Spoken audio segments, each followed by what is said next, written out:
Hello, everyone, and welcome back to another episode of Flawless Fatherhood. I'm your host, Mr. 5050, and today's topic is very relevant. We're going to speak on a father that's been co-parenting with his ex for about a decade.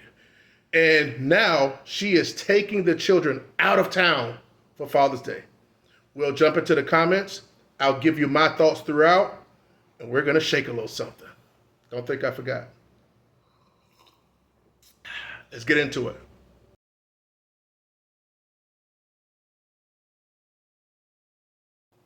And we're back. We're just going to jump right into it, everyone, and we're going to learn from this together. And some of the stuff is kind of simplistic, but look, the objective is to show, like, look, this is what happens on the back end. But guys that are on the front end and they're all walking and they're skipping and, frolicking, and skipping through daisies with their family, they don't understand that this is likely the outcome when things fall short, when things fall out of favor, and if they're not secured with their rights being established on paper as they should have. Okay? What they say, I should do a short on that. The person that you marry is not the person you divorce. The person you enter a relationship with is not the person that you end a relationship with. Okay? It's not. Oh, we're just going to be so understanding. No, she's not going to be understanding. And if you don't have your stuff together, she's going to take advantage of you. Let's get into it. She's very likely to. All right? So we're going to start with Randall.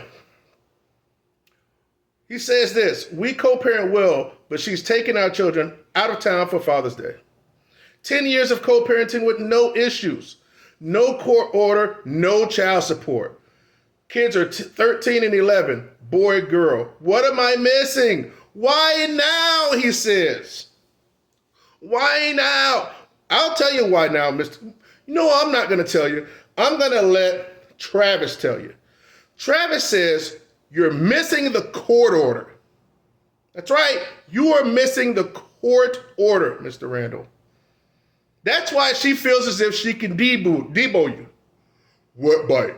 What bite, punk? Yeah, that's why she feels. What Father's Day, punk? Yeah, that's why she can do that. Okay? And listen, it don't matter. Man, woman, child, it don't matter. You give them an inch, you're going to take a yard. Okay? Now, I'm sure that Mr. Randall was feeling good for the last 10 years. Well, we'll just say when one of the kids were 3 and the other one was just born, or 1 year old, let's say, because he said 10 years. No child support. He gets the kids whenever she allows it. He's not in the system. Cool. But is that worth not being able to have being able to have to ask for your child? Being able to say, can I get the children this week? Can I get the children this day? No. You got to have some freaking pride. I don't like when I hear about, oh, well, ask them this and ask them that. I hate that. I don't need to ask my youngest son's mom for nothing. She don't have to ask me for nothing. Well, as far as like, hey, do you have anything planned for him this day because I like him? Or vice versa with me. But it's not saying, hey, can I? Get out of this mess. So many of us, we're in a man's body, but we're acting like weak, feeble women, weak women. Weakest of women, the weakest, not the ones that are moderately strong. We just get walked on. And that's not a trait us men should be having. Okay? So Travis hit it right on the head. You're missing the order. Now, Jake, let's go to Jake. Jake says, honestly, if your parenting structure is great, other than this, I'll let it slide because the S turns into a nightmare. With that being said, I'm not going to lie. It sounds like some new man type of event happening. Well, of course it is. All right? Of course it is. May not be because you're taking the kids too. Who knows? But that's not here or there. You shouldn't be caring about what she does with her thing. You know what I'm saying? Or whatever. But him saying he let it slide because it turns into a nightmare. No, it's been a nightmare from the get-go. This isn't the first time he's had to plead for his child or he's been got done over. This ain't the first time. Okay? Listen, it's cute. Oh, you went 10 years. You're still like, it's so much that could go into it. It's not worth it. You haven't been in your child's life enough to where you can have the characteristics and mold your child and mold your son into a young man, because she's allowing him to raise him primarily. Again, so whoever this dude here is, he needs to be able to get locked on to the channel. So when I throw this blueprint up on how to finesse the system to where he can build up a case and say, hey, look, this is how it is. We'll get into it in a second because I'm not going to spoil it. So I don't like letting it slide, giving it the benefit of the doubt. Sure, after all this time, I'm not trying to say he needs to go make us think of it now. He needs to try to build a case to change it, okay? All right, so let's talk about Terry. Terry says, does she know it's Father's Day? Of course she freaking knows it's freaking Father's Day, Terry. Just people say some stupid stuff, all right? Again, it's always giving it a benefit of the doubt. Maybe she doesn't know. That passive mentality, that non-proactive mentality, that reactive mentality. It's the freaking downfall of so many men and fathers when it comes to these kids. You can't be that way, all right? So, got me going already. So, enough of that crap, Terry. Let's jump to Derek. Derek states, he's kind of linked with it, so bear with me. First, I'll say that this sucks. She chose that date. You might want to find out if there's another reason as to why Father's Day was the date she chose for going out of town. I only say this because if you two co-parent well, she might be receptive to you bringing it up to her, and maybe it was just an innocent mistake. See, there we go with that crap again.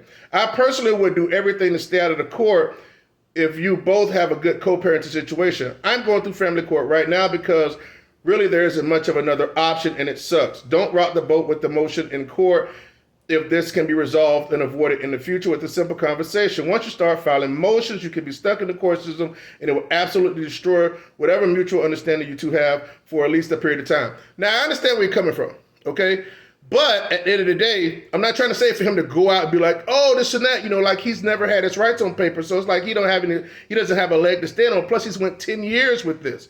So I'm not saying that, hey, he should go make us think out of this. But what he should do is start to build up a case in which he has no clue to how to start doing. But fortunately, you guys do. And with sharing the information and sharing these videos, other people will learn how to do it as well. So, but no, I wouldn't go out and be like, oh, she's doing this like he's not. He doesn't have he haven't even established paternity or even had a joint custody agreement. And obviously, he just, from basically saying they're co-parenting, it seemed like they were unwed relationship. But so I understand his sentiments, and I wouldn't, if I was him to be giving him friendly advice at whatever, I would not tell him to go, hey, run out here this that. I would tell him, hey, it's going to start building a case and you'll do it this way. All right? So, now, I understand Derek's sentiment. Let's go to Dax. Now, what they got to say, Dax? Dax Taylor states, this is the price you pay when you don't go to court. Take her aid to court already. This goes back to what we were speaking before. He should, in the beginning, when the unwed child is born, each and every single time you go out and you get a joint custody, you get established paternity to get a joint custody agreement. Period, point blank. That will eliminate all the type of nonsense majority of the nonsense that'll happen in the future. Okay? When you get, hey, 50-50, you have a week-to-week timeshare, or you 3-3 and 1 and you flip and alternate Sundays, however you do it. But it's 50-50. Trust me, she's not going to be able to stronghold the children away from you. You got to get out of this, oh, mama get to raise the kids. It's not freaking 1964, 74 anymore. So Dax is right on ball with that. It's like, okay, but he should have been already had it. And I'm going to say take her to court, but basically, hey, look, you always do it in the beginning, remember? Doing it in the beginning, the flawless fatherhood, getting it done in the early parts, securing your rights early. So Dax hit it right on the head. Let's go to Joseph. I want to talk about this Joseph thing. Joseph says, this system we live in fuels women and high conflict parents to do exactly this. They see all their friends bulldozing the father with the kids as pawns, getting so much benefit from the system that they gain from in doing so. They join in for the free benefits. It's hard for them to say no when they're given so much power. Man, this is ultimately how the courts benefit from these conflicts, not the high conflict parent. If you take away her power and backing to abuse using the fraudulent legal family courts, parents start to act right across the board. This is somebody that knows what he's talking about. I always say de-weaponize them. When you take the power away, you never give them the power, so they never had the power to use in the first place. Like a lot of times if men be like, hey, let's just go 50-50 on the kids, the woman's gonna be like, you trying to get them all the time, this and that, you trying to take me off child support. You trying to be slick, and she's gonna say no. Because of course not, she's gonna want that 6, 7, 8, 14, I don't know how many of the kids involved, amount of money per month. Who wants to give that up? But if she never knew or had or experienced that money, she's more likely to say, okay, more likely to. And if she say no, that's all, again, if you do it in the beginning. I know a lot of you guys didn't know this, and I get it because I didn't know it at the time. But fortunate for me, I was savvy enough to understand, like, hey, because I had been divorced in my unwed relationship, that came after my divorce, I was like, hey, I at least know how to build myself up a case. I wasn't necessarily trying to build myself up a case. I just knew how to really solidify myself as a father and be able to prove it if it came to it.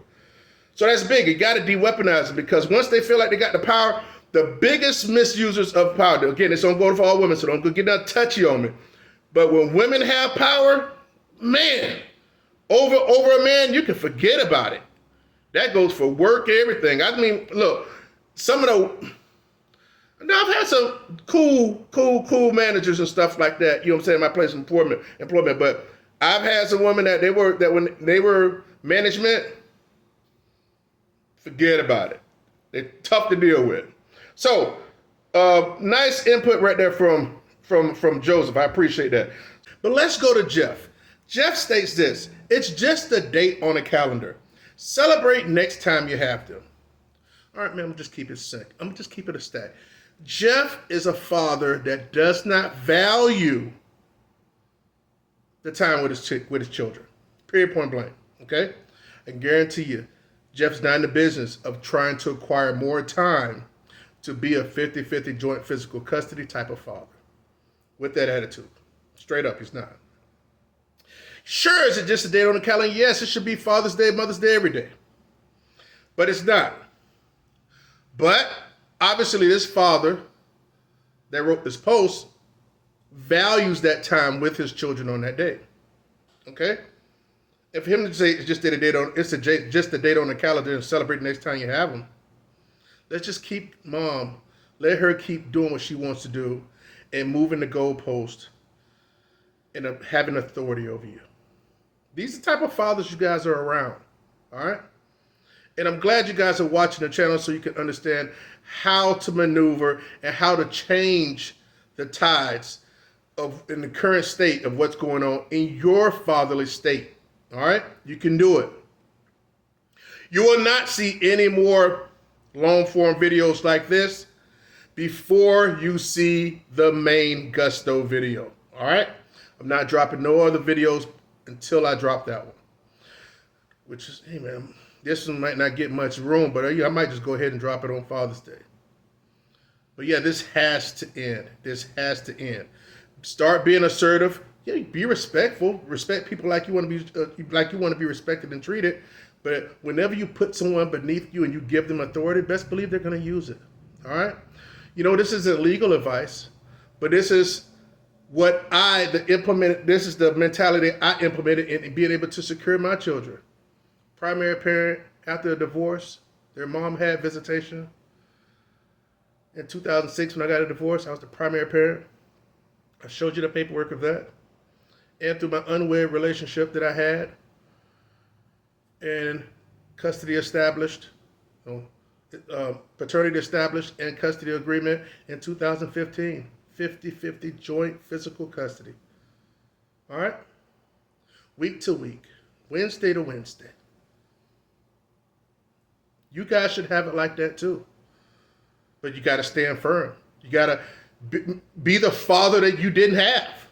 Or be more of a father than you had. And stay away from restraining orders. Because they'll pull that out like an ace of spades and try to use it. Got to be savvy. But what do I know? I'm just some fat guy on the internet, you know what I'm saying, that got his kids. Flawless Fatherhood, where you hear what you need to hear, not what you want to hear. This information is for everybody. Only for the ones that truly want it. Love you guys. Stay tuned to the next episode. Make sure you share the video, like the video, comment, let me know what you think about these guys talking in the comments. Who gave the best advice, who gave the worst. Hit me up in the comments. Let me know you appreciated the video. See you in the next one. Flawless Fatherhood.